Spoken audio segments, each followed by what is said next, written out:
Okay, so we are going to start a project based off of the story Norman the Slug with a Silly Shell. So you'll have that book read to you first, and then we're going to get our paper and pencil and then draw our own slug with a silly shell. And you can see on mine, this one's not quite finished, but I ended up doing like a rainbow in my shell. You can have all sorts of patterns and colors and all whatever you want. So I'm going to show you how I started this. So first thing I do, like always, I write my name, Mrs. K, and my class code. Then I'm going to turn my paper over. So I have my paper horizontal so everything fits on the page. So what I'm going to do first, before I even draw the slug, is I'm going to draw really lightly a circle, okay? And this circle's pretty big. It's bigger than my hand. That way, when I add my slug, I'll know I have enough room. Okay, I don't want to see a teeny tiny little turtle, though you can have a second or third turtle that's small. I just want at least one of them to be super big. So then after you have your circle, we're going to draw Norman the Slug. So you just kind of start with the circle and you go around. And then I like to give it a little wave here to show a little movement, and in the back of his little body. And then Norman the Slug has his antennas here. He has some big eyes and a big smile. Okay, so I have Norman drawn. Now I'm going to make a spiral in my seashell. Or not my seashell, but my shell. So I'm just going to go in and spiral, spiral, spiral, get smaller till the end. And if yours is kind of sketchy like mine, you can trace over and outline that so it stands out a little bit, okay, including this.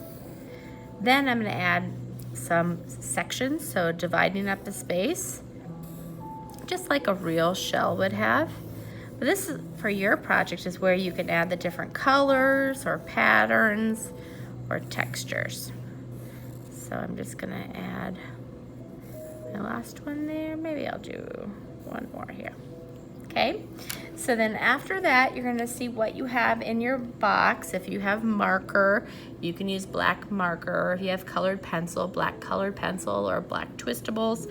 I'm using a black crayon, and I'm just tracing on top of all my pencil lines, just so I can see kind of like my border where one color will stop and another color will begin. Okay, so don't feel like you need to rush through this, just take your time. And then I also want to do my slug, or really right now he is a snail because he's got a shell. Antennas, eyes, my color in the black part of the eyes. And then the mouth, maybe I'll color in his mouth as well. Maybe I want silly teeth in it or a tongue. You can totally do that. And then I can decide what I'm going to do. And I did on my sample here, I just colored it solid colors, so red, orange, yellow. So Roy, G, green, blue, Viv, blue, indigo, and violet. And I did like a red, violet, and then started over again. Since I didn't have room for the blue and the violet, that's why I colored my snail that way.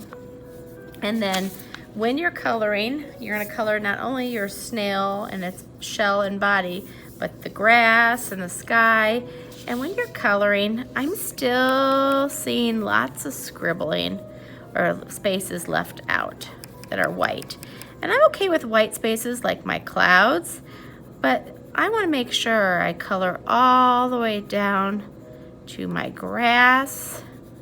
I'm going to leave my cloud white because that's okay. Clouds can be white.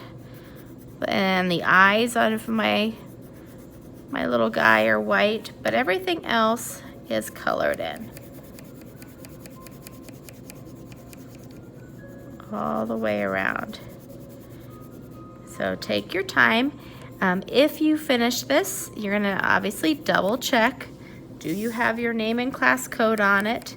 And then you're going to turn it into the finished work area where it has that toad. Don't be a toad. Write your name and class code.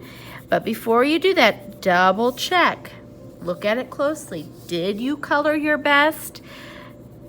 Do you see white spaces that aren't supposed to be white? Like if I did this and let's say I colored right in here, and I look at it a little closer, I could say, oh, I skipped this area up here, but let me get my crayon or colored pencil, whatever you have in your box, and color that in. Okay, so just take your time, do your best work, and then turn it in. And you can do anything you want on your shell. You can be just crazy colors and patterns if you want. You can do a rainbow like me. You can have it like a donut with sprinkles like Norman, whatever you want. Okay, just take your time and do your best work. Hope you have fun.